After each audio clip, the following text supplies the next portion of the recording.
Hey everybody, it's Liz and Steven with Abyss Paranormal. If you're joining us tonight, we are going to be talking about a cryptid that most everyone has heard about. It's called the Wendigo. And Steven, as I said before, is our, go-to guy for cryptids, for educational items, anything related to the paranormal or religion for that matter. So, this is our first episode of his educational videos. And so we'd like to say welcome. Thanks for joining us. And Stephen, why don't you tell everybody a little bit about yourself? Hello, everybody. I don't know what to say. Well, how old? Yeah. I'm 43. I will soon be 44 this June. I don't know what else to say. Well, just tell us a little bit about your. That's all. You just tell us about yourself. Okay. I've lived here all my life in Missouri. I work as a janitor at a K through 12 grade school.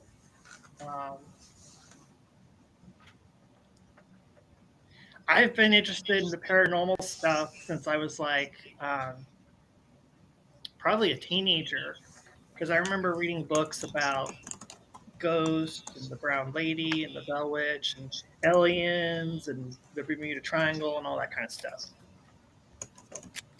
Okay. All right. And so why don't you start by telling us something very simple, like what is a cryptid for those who do not know? A cryptid is like a creature or an animal that can't be scientifically proven, that people have seen or claim to have seen. I guess. Okay. Yes, that's what it is. Okay. So would they be considered something mythological then? Yeah. But in some way, it's not, because people have claimed that they've seen it. Okay. It's like Bigfoot, the Mothman, Loch Ness Monster, and stuff like that. Okay. And so when with the Wendigo though, has there been actual sightings or claimed sightings? Yes. Okay. Why don't you tell us a little bit about some of the sightings, what was reported? Okay. Can I describe what the Wendigo looks like, how it's usually portrayed and stuff? Sure. It's your educational. You go ahead. Wendigos are usually thought of as being giant humans, creatures, kind of. They usually are thought of as being cannibals. They eat human flesh. And, Do you know? Okay, go ahead. And they basically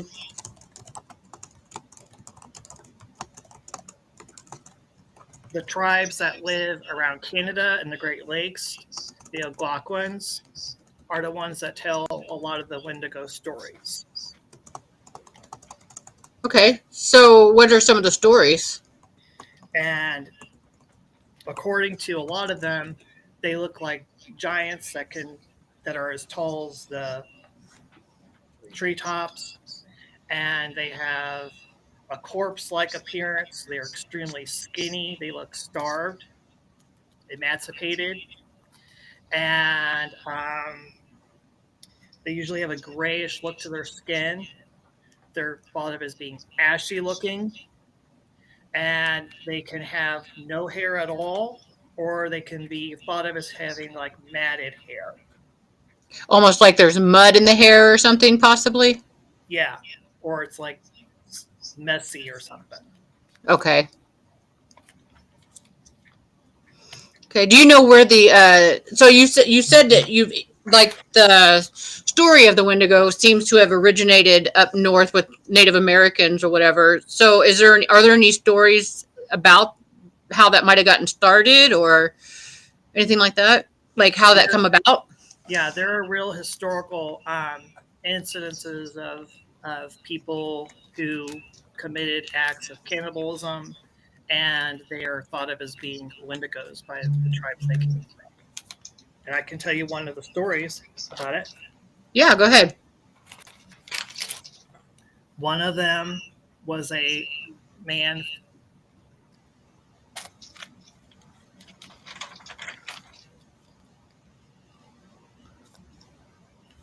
One of them was a man named Alberta. No, I'm sorry, I got the name wrong. His name was Swift Runner, and during the winter of 1878, him and his family were starving, and his oldest son died. He and his family were 25 miles away from an emergency food supply at Hudson Bay Company Post. Swift Runner butchered and ate his wife and 5 children, and he was executed by the authorities at Fort Susacat, Chihuahua. So that's one case of a real life person who is thought of as being a Wendigo. Okay. All right.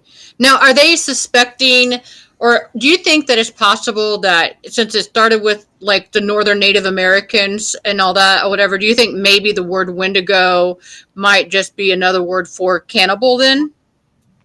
I think in some cases it kind of is. There's kind of this idea that you can be possessed by one. But Okay. there's also, Tell us about that. okay, there's stories where people will claim that they will dream about Wendigos, and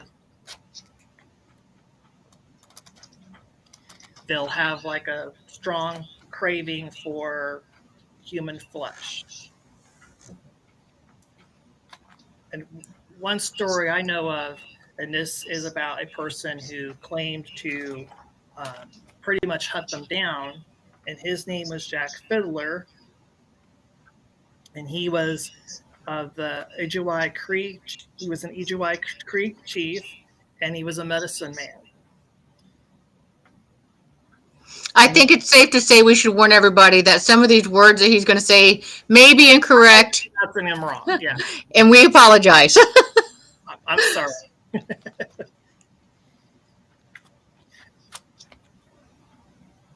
If somebody like who actually comes from this background wants to correct me, I would appreciate that. Yeah, if anybody knows how to actually pronounce any of this, you're welcome to put it in the chat and help us learn that. So that'd be great. But he claimed to have defeated 4 Wendigos, or 14, I mean. Well, in his claim, was he able to escape without any injury, without any problems at all, or? Yes, I think so. And I think most cases, and this was back in 1907, most of the time, people who were sick or on the verge of dying would fear that they are turning into a Wendigo. They would maybe have dreams and visions, maybe that they were one. Maybe they felt that they were in danger of having a desire for human flesh. And so they would contact him, and he would basically kill them. I see. So basically, before they ever transitioned over, so to speak. I think like these are people that were afraid that if they died, they turned into one. Okay. So is it like a vampire situation then? Like, I mean, or more like zombie? Like a virus? I think kind of, but I think it's somewhat different. And then there's also the idea that once they turn into a Wendigo, they will consume human flesh and they will have this insatiable desire for it. And then gradually their physical body will change. They will grow extremely tall. Um, they will have they will become frozen inside. Okay. Or there's stories where In order to kill them, you have to take their frozen heart out of their chest, or you have to cut them into pieces. So it sounds like a combination, like of vampire There's, and zombie, so to speak. The there's, insatiable hunger, and the only way you can take them apart is by ripping the heart, or kill them. It's take out the heart and rip them apart, that sort of thing. I read a story where one Wendigo basically was controlling this boy. He was trying to use this boy to fetch out people to bring to him because he could not show himself to these people. And he basically told them, the boy told the people in the village that this was a Wendigo and that he was using him to search out people to bring to him. And they basically cut him into pieces.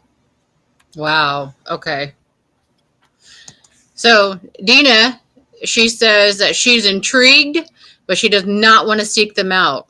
So what would happen to somebody if they did try to find one, like on purpose?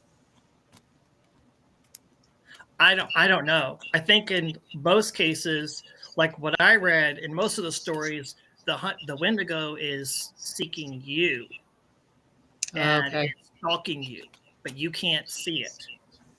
Or it's so fast that whenever you turn around, it's turned in the other direction, or it's following you from a distance. It's basically stalking you.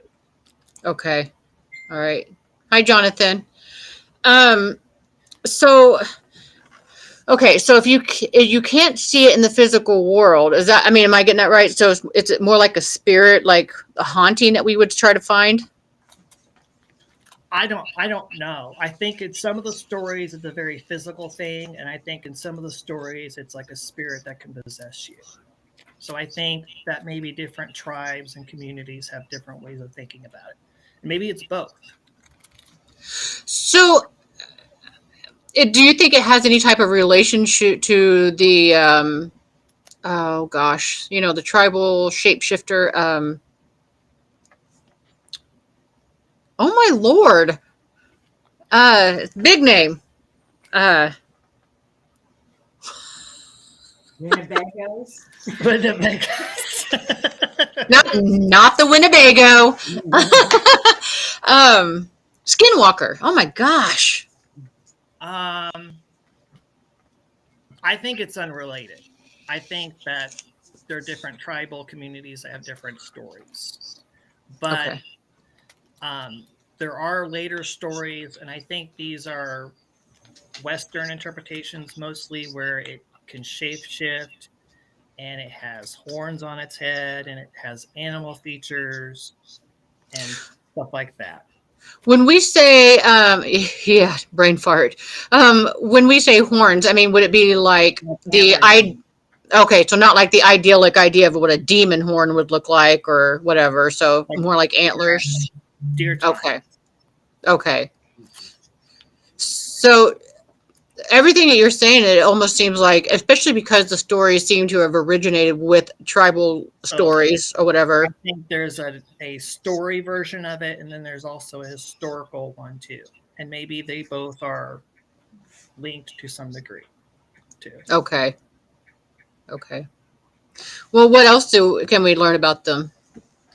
They are thought of as smelling like rotting flesh, or they smell like something that has died. Oh. Okay. So if we smell that around us, maybe we should be a little Yeah. worried. And Okay. you are isolated in the woods and starving, and that's one way that they can basically possess you.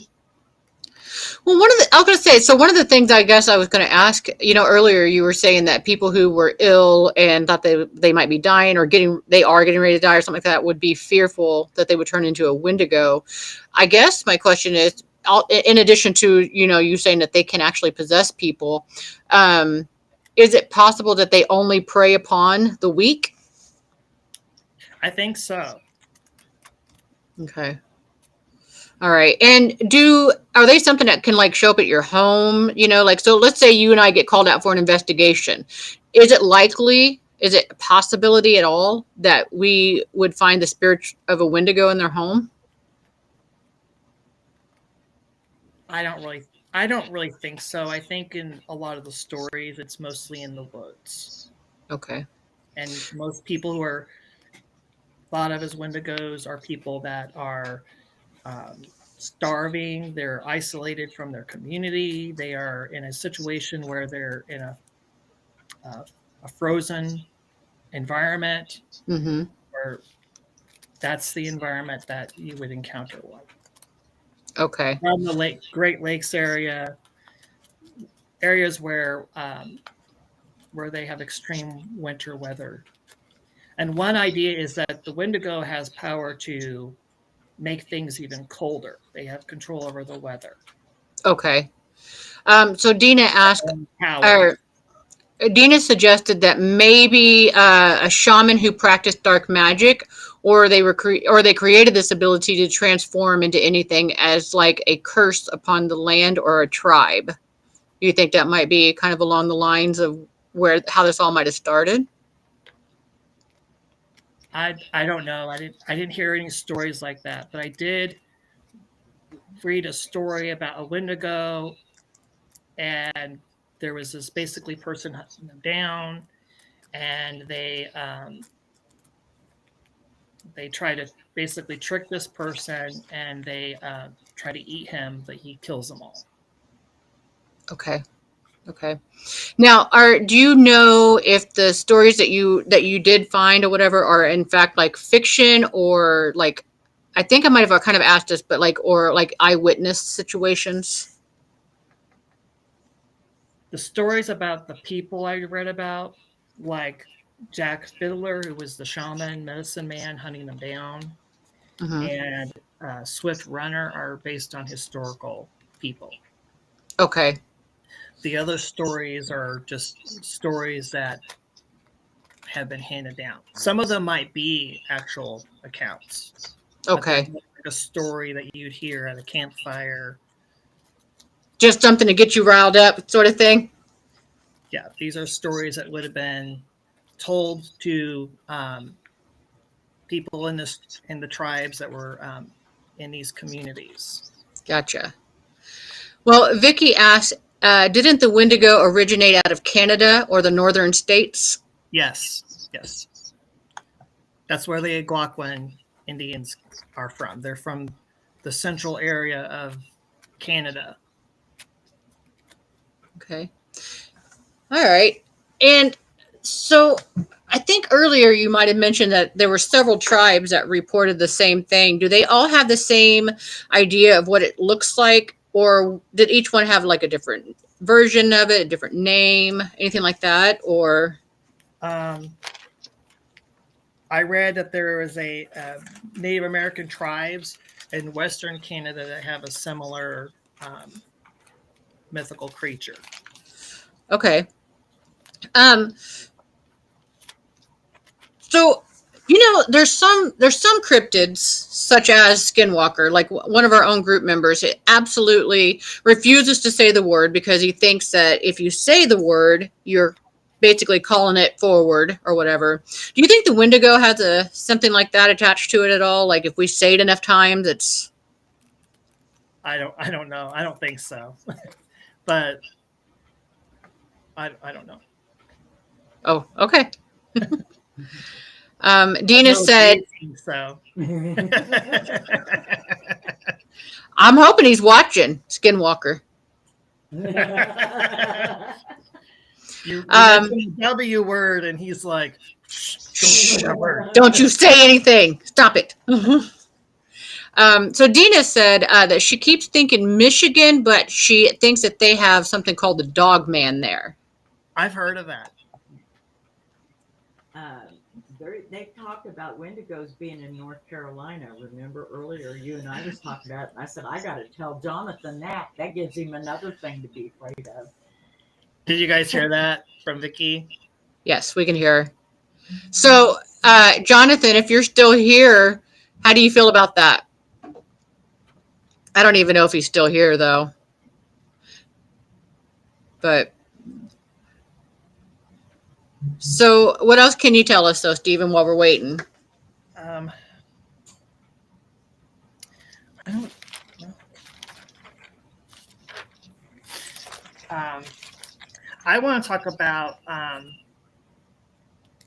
in the case of Swift Runner, this was happening. He was living around the 1800s, around 1878. This was a time period where Western civilization and white people were killing off buffalo. This was something his community depended upon for their livelihood. It also had religious and spiritual significance to them. And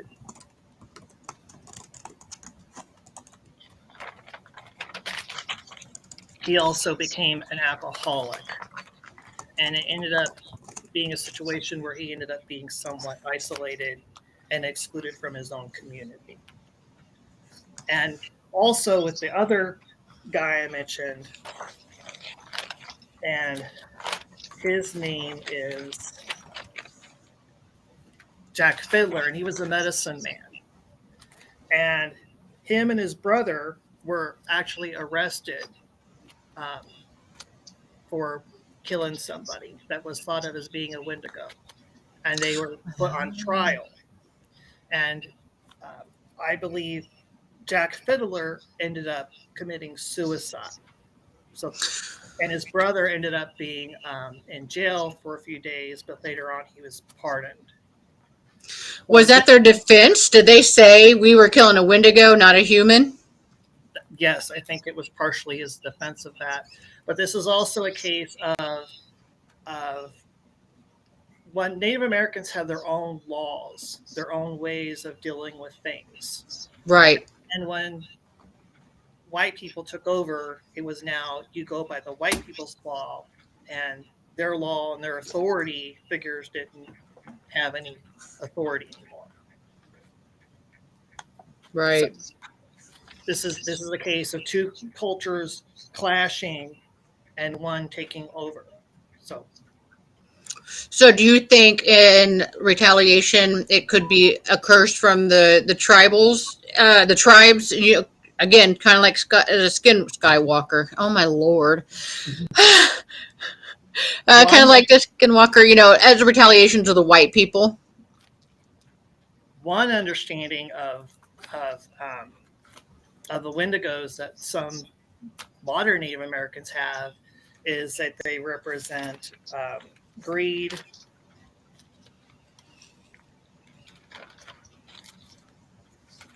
and gluttony, and they can interpret it as representing the white man and his need to take over everything and to take over the land and strip it of its natural resources and to basically kill it off.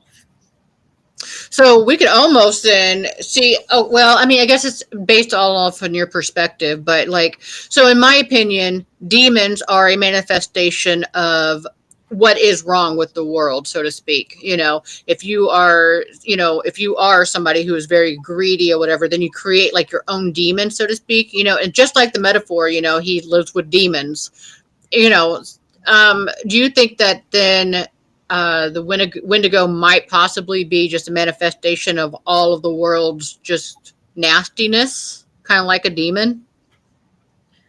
Possibly. And it would represent like their understanding of this nature within humans. Okay. And within the natural world and the harshness of living in a winter environment. Gotcha. All right. Let's see.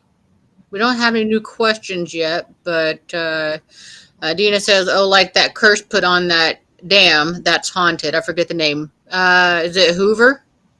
That's what I was thinking. I don't know which one it is. But yeah, Jonathan, so are you excited about the possibility of Wendigos being around you? I saw that you were like, don't tell me that.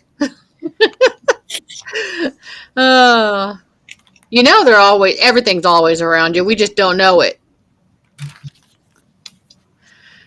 Dina says, I sometimes wonder if cryptids are aliens or some beings that can travel between dimensions. What are your thoughts on that, Stephen? I don't know. That's an interesting idea. Okay. And Dina said, no, not the Hoover Dam. She said, or Dam doesn't function. yeah, she said the dam doesn't function. I'm not sure what dam that would be. Hey, Vicky, since you're there, can you go Google that real quick to see what we're talking about? Haunted, non-functioning dam. Yeah, non-functioning dam that's supposedly haunted because of a curse.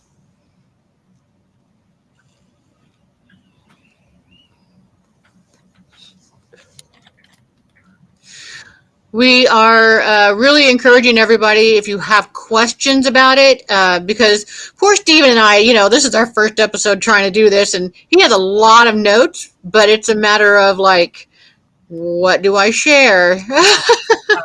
I forgot to mention that there were some Jesuits in 1661, and there are reports that in their communities they were ministers. They were ministering to the Native Americans there.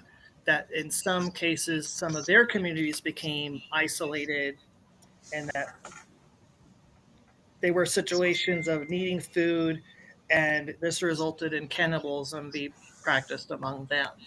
And Native Americans in those communities thought of this as being Wendigo related. Okay. So I think it is related to that, if you want a more naturalistic understanding. Okay. Where there is no supernatural thing playing along. Okay. So But it could have been possessed by it. So this appears to be something that reoccurs over and over and over and over. So, and there's even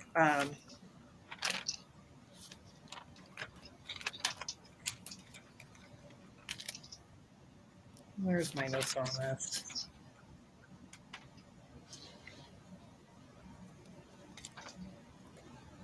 There's even something called the Wendigo psychosis, and basically it's dealing with that. okay, so what is that about? Well, it has to do with people trying to understand why cannibalism would be repeating itself over there in that environment. Okay. But there is some debate about whether it's even a real psychosis or not, too. Okay. And some people say it's a result of the harshness of the winter weather, colonization, and exploitation of Native American peoples by white communities, that could have played a role in some of these cases too. This is something that's not really going on really anymore as much. But isn't it? I mean, we're still here. You know what I mean? And we see cases all the time where, like, the Native Americans, because like people had built houses on their burial grounds or on their tribal land and such, and there was a matter of curses being. Your cat's eating the pizza. Oh,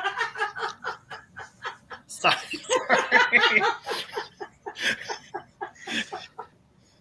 And just for you all watching, we got some cats eating pizza now. A Wendigo cat. I was looking at my phone and he did that and I jumped. I don't know where he took it, Vicky. Okay. Oh, he grabbed it. Okay. Like he took a whole slice. Well, it was like the crust of it. Oh, okay. Oh, well, he'll eat it. Okay. He'll eat it, but yeah. There's more in the box, Stephen. You don't have to. Dina says, Hell's Bar Dam sound familiar? It's in Tennessee. I'm thinking that may be the one. No, that's what she's saying. She figured it out. It was Hell's Bar. Okay. Yeah. Okay.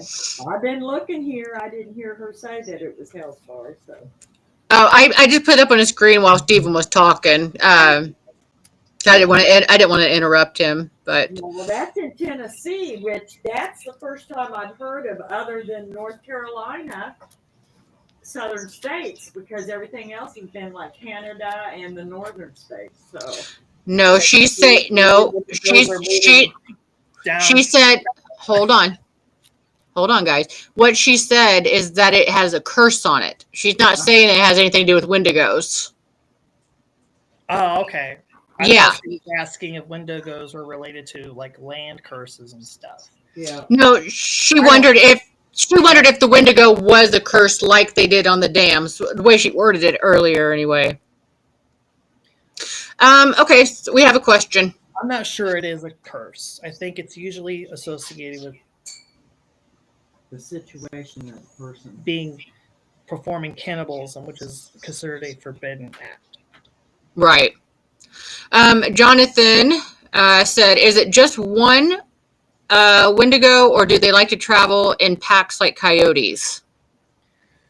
In the story, like I mentioned, this one Wendigo had a whole family, but in the one stories I've read, usually it's one that's stalking its prey.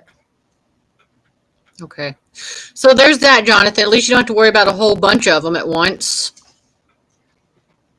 Their cousins is the black-eyed children.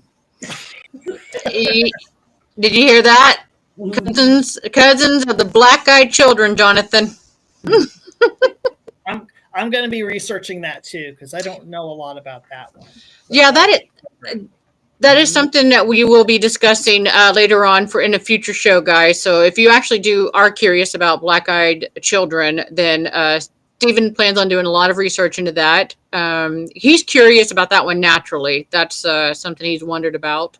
We actually know somebody. Actually, most of you guys knew we were going to be adding a new member to the group, Becky, but she was unable to join. But anyway, she had told us that she actually saw. Right? Am I correct in that she said she saw black-eyed children? Yeah.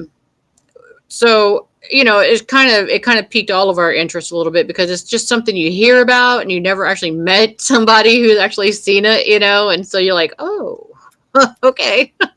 Didn't she say she's seen it in her living room? Or it was like outside of a door? I don't remember exactly. Looking through the window into the living room, I think is what she said.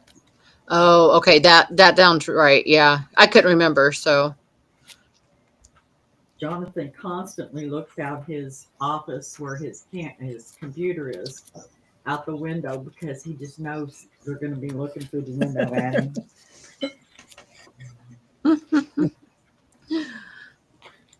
So, well, Stephen, is there anything else pretty fascinating about them?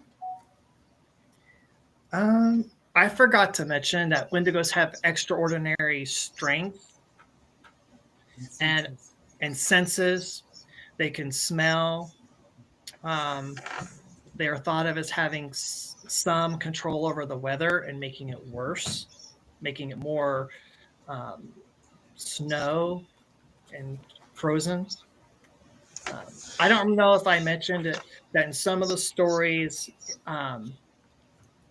they are thought of as being actually frozen, like their bodies are somewhat frozen. And in order to kill them, you have to reach out their heart, which is also frozen, or you have to slice them into pieces. Right. I already mentioned that. Yeah, we kind of did. It was about the vampire method, so to speak, but with an insatiable hunger of a zombie. Dina says, black-eyed children? Hell nah. Also, Vicky, Jonathan says, Vicky, we need to have a talk, LOL.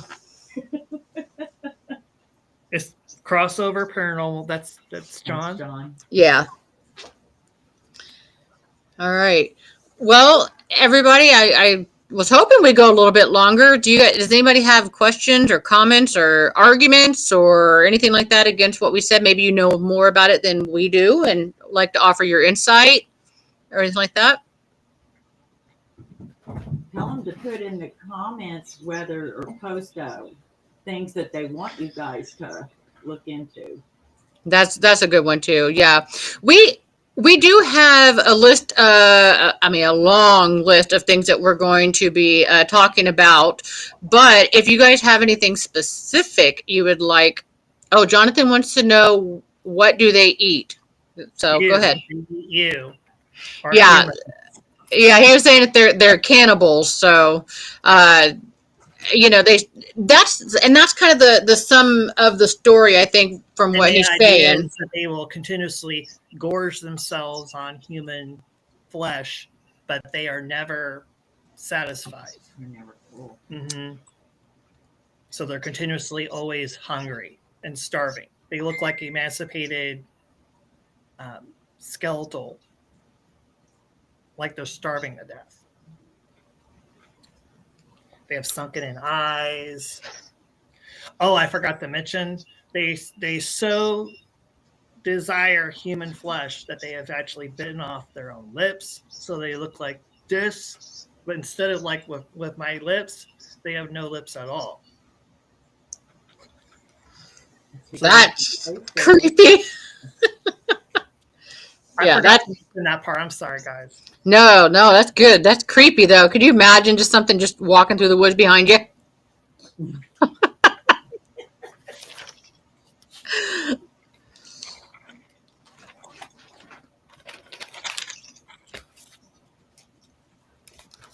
And the idea that they change shape, um, that they can disguise their voice.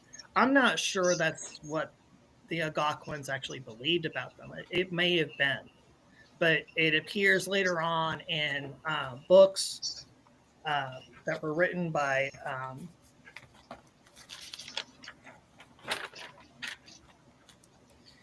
a man named Garron Blackwoods, and he wrote something. I think he wrote like a collection of stories in 1910, and one of them is the novella of the Wendigo. And it's a story of a group of people, a group of men that go hunting, and I think they get stranded, and one of them dies, I think, and then later on, they encounter the Wendigo, and he's stalking them, and parts of the story I don't exactly remember, but there is part of the story where he sees one of his friends that has died, and it's actually the Wendigo talking to him. And then there's also appearances of the Wendigo where it's half animal, half human. It has antlers and all that. Wow. So, so do you think for the most part then one Wendigo targets like one person or like do you think it'd be safer for a person to be in a group walking through the woods per se or do you think that, one Wendigo could take out a whole group of people? From that story, it appears it could take out a whole group of people. Okay. And I But forgot to mention the one story that I mentioned where the boy came into the tribe and warned the people about the Wendigo. The story also, part of the story also is that the Wendigo would take pieces of flesh off that boy and then use him to try to lure people in. God. Okay, so your last story about the group of men who went hunting, I thought you said it was just the one friend, that got it. That's why I was asking. But was it the whole group that was taken out by the Wendigo? Yeah. I think Okay. so. Okay. I misunderstood then. Maybe I didn't tell it right. I don't. This is my first I so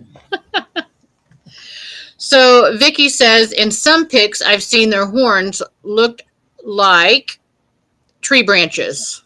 Oh, maybe not antlers, maybe tree branches. Yeah. Maybe. on Reddit, I read that some person was theorizing that maybe they wear antlers, they wear like the skull of a deer with the horns on, they may wear fur, they might even wear bones. I don't know. So, but Well, that's I'm an idea in theory. we have to keep in mind too that sometimes, especially if we're talking about the Native Americans or whatever, that was like their whole look of them. Also, Yeah. And they this, like, I guess some Wendigos would have been real people. They would have been real people from the Algonquin tribes who became this, so they would have wore the same stuff. right, right. Okay, well now that makes sense. So. I know that's my son, everyone. I'm sorry. He's just going to keep doing this apparently every time I'm broadcasting. I hope he makes you laugh. I don't want to apologize for him because I think he's awesome, but Uh, so he's got a haircut, so he's I was gonna say, there he is. Yeah. Showing it off. yeah. So Which, he's handsome. Oh, quit! I got tacos. Ruben brought me tacos. I'm good. So and not Taco Bell tacos either. not what Not. kind of tacos did you get? Real tacos like El Pastor. Oh, actually, these would be barbacoa tacos. It's yummy. I had a question for Steve, but I couldn't text while I was driving. You what? I have a question for Steve, but I couldn't text while I was driving. Steven, Ruben has a question for you, but he was driving, so he couldn't text it to you. So, How tall are they?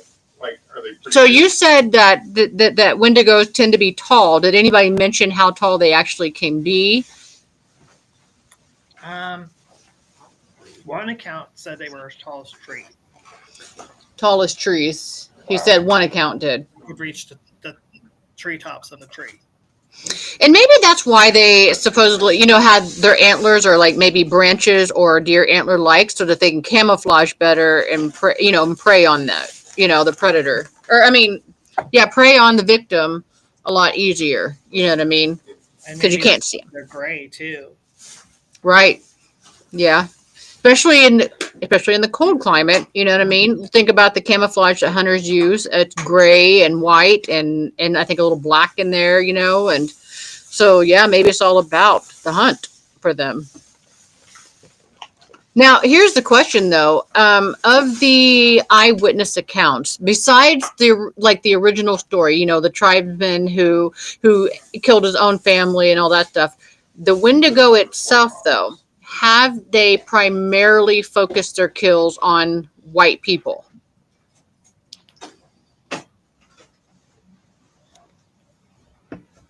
I don't know. I don't think so.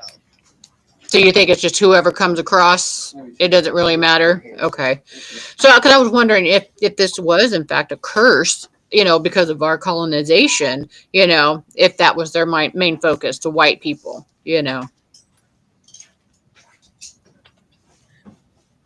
Well, in the story that I read, it was a Native American tribe that this Wendigo is trying to get people out of, and trying to lure them in the woods and then trying to eat them. Okay. In the story I read about the Jesuits, that's an all-white community. Okay. Right. Because the Jesuits come from England or France or something like that, didn't they? If I'm not mistaken. In the story of Swift Runner, he's eating his own family. And then later on, the tribal people there are like, what's going on? Why is his family missing? And then they find out later on that he's consumed his own family. Gotcha. And in the story of Jack Fiddler, who was the medicine man, he was tending to his own community. So those were people that were of his own tribe, or they were of other tribes that were off kin of his own. Okay. So in that case, then it may not be a situation of a curse at all. It just might be just straight up.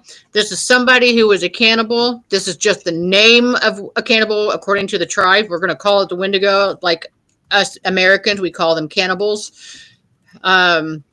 But because of their dirty deeds, so to speak, they've become a little more realistic on the spiritual realm, and therefore they can now prey on you. They can now possess you, that sort of thing. I mean, does that seem about the consensus, you think? Yeah, and it's kind of like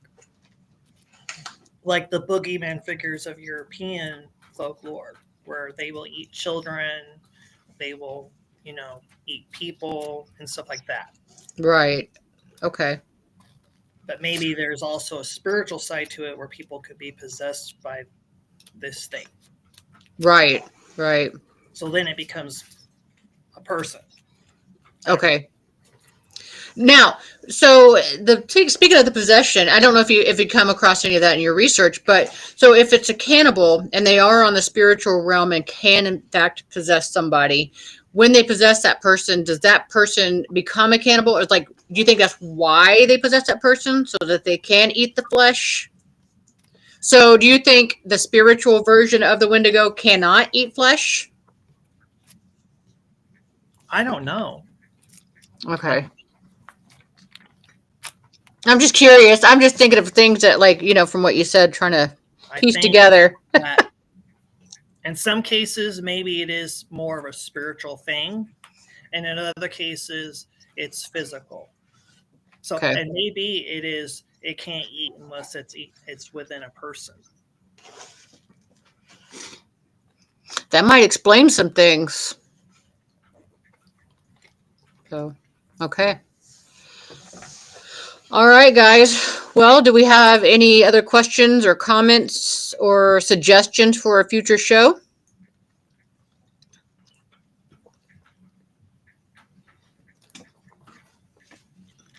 I'm giving him a minute to put anything in because it takes a minute to come through. Dina says, like a type of elemental. That's literally what I said to him too. Something about like an elemental. She said elementals can be created by humans, but are attached to the land. Do you think that's possible? Do you think they're somehow related to the elemental? I don't really think so. Okay. But I could be wrong. Right. About it doesn't really make it. It doesn't seem to be connected with, except maybe ice and snow and freezing weather. Maybe it's connected with that. Right. So, Vicky, has a comment. I bet the ones that possess are the ones that wear the deer heads. So I guess she's referring to the antlers.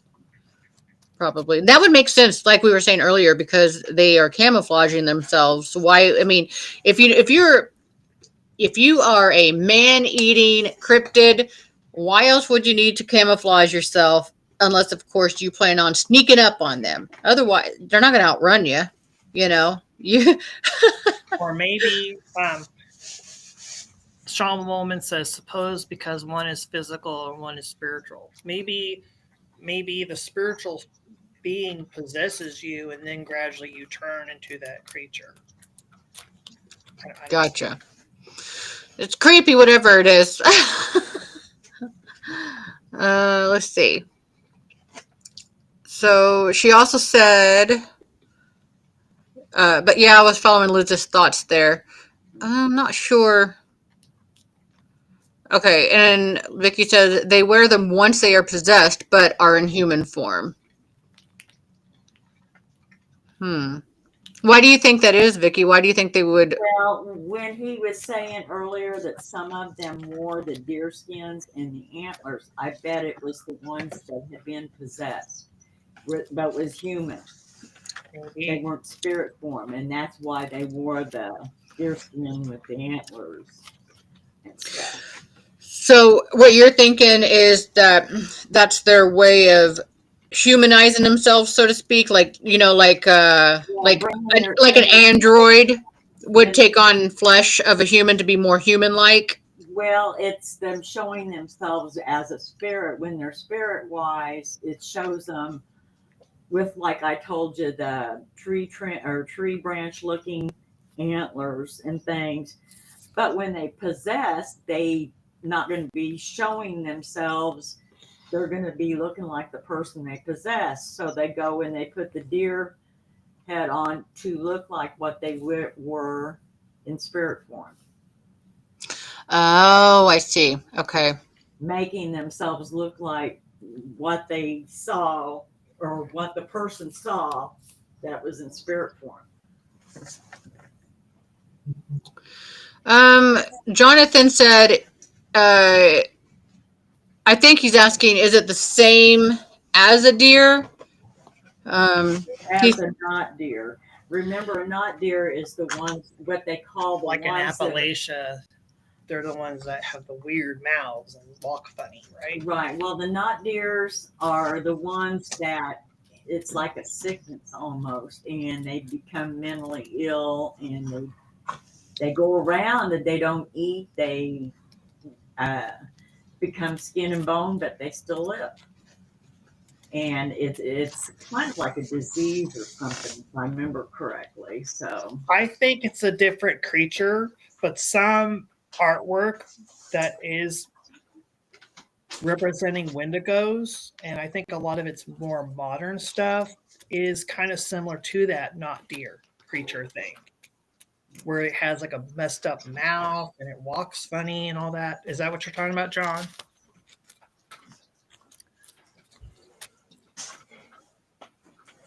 I was trying to look up on Reddit what I saw. I remember.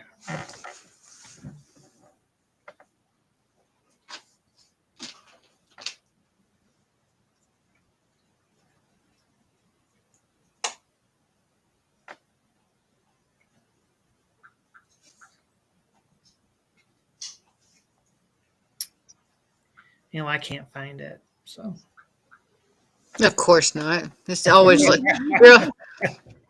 now, as soon as you close the show, he'll find it. Just bam, Yep. it'll be right there.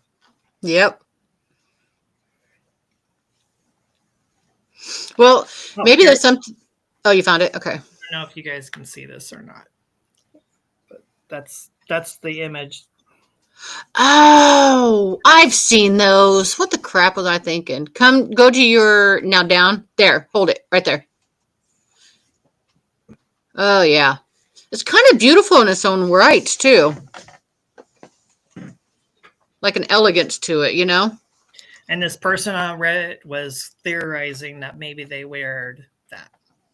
I don't know if that's part of the Native American lore about it. Here's another picture. Right there. Perfect. Oh, yeah, I've seen that one, too. I don't know why I was thinking I've never seen him. That's a creepy one. Yeah. And Jonathan answered, he said, yeah. And here's another picture of the not deer. Yeah. Yeah. Yeah, the first one was kind of pretty. The rest of them were just like, oh, God. Oh, yeah. And some of us having glowing eyes, too. I forgot to say that, too. They've been reported to have glowing eyes. Mm-hmm. Red eyes, yeah.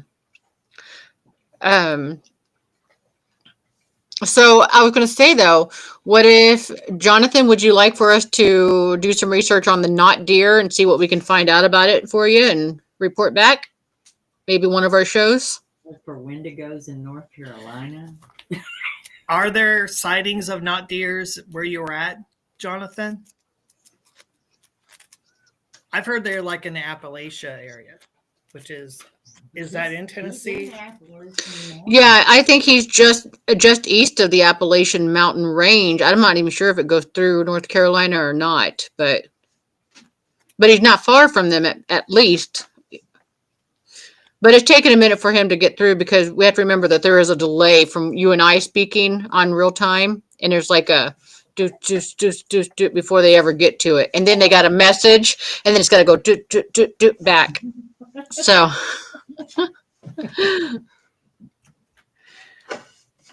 So we'll just take a breather for a second so he can catch up. I haven't either, Bootsy. I'd never heard of them. This is the first time. That's why I thought maybe he had typed something odd. And so whenever I was like, I think he's asking if it's like a deer, I never heard of him before. I've heard of it. I've heard about it from reading about it on the internet, probably on Reddit.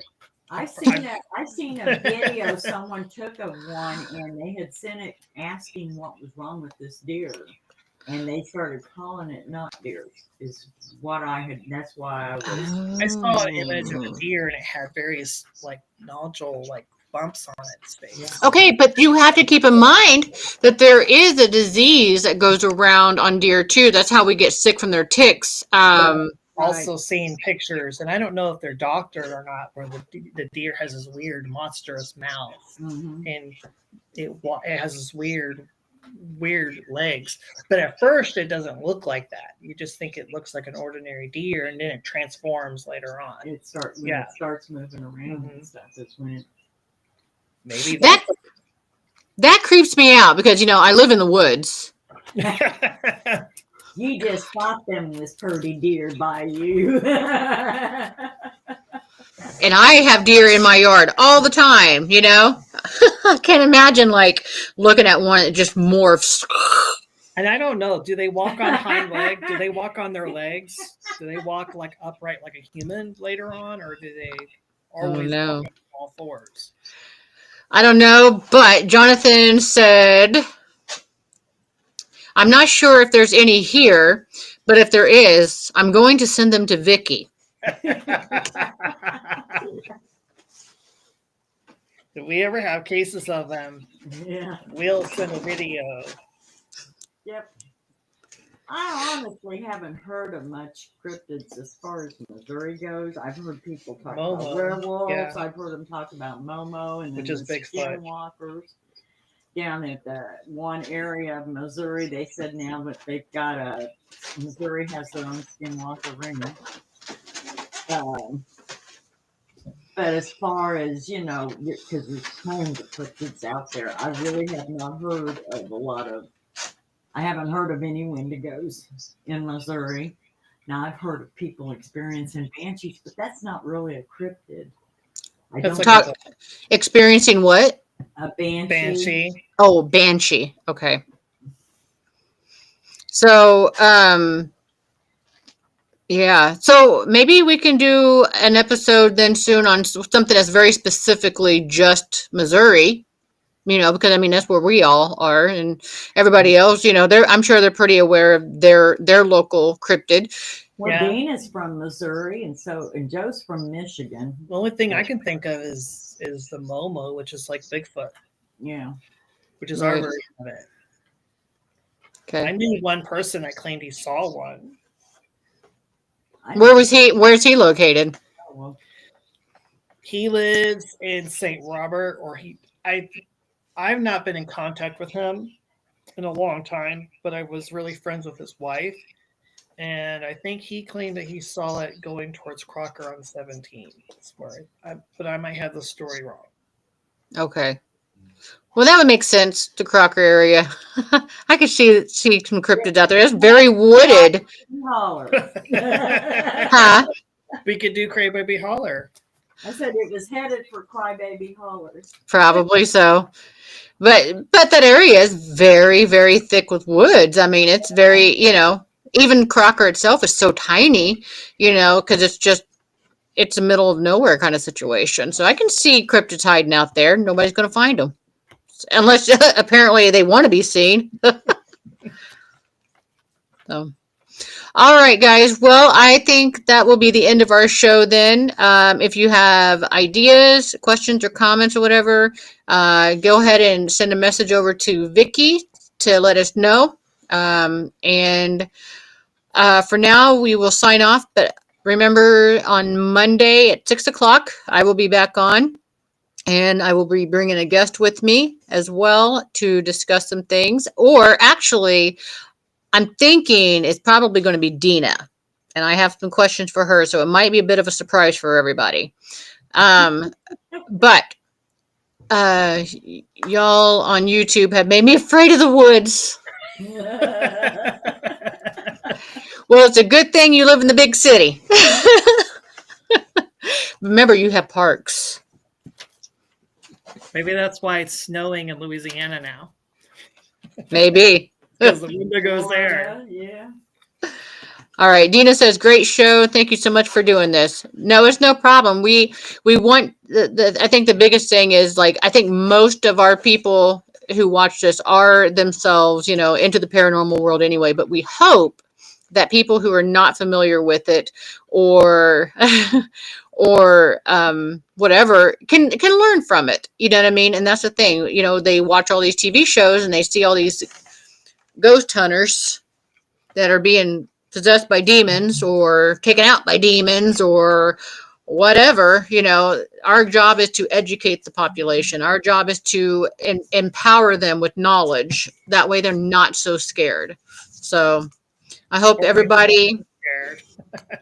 huh? Or maybe they become more scared. I don't know. And maybe we do the opposite and traumatize them. Who knows? Yeah, and they won't But all right, guys. Well, I'm going to sign off. You guys, everybody have a great night, and we'll see you on Monday at 6 o'clock. Bye. Good night, everybody.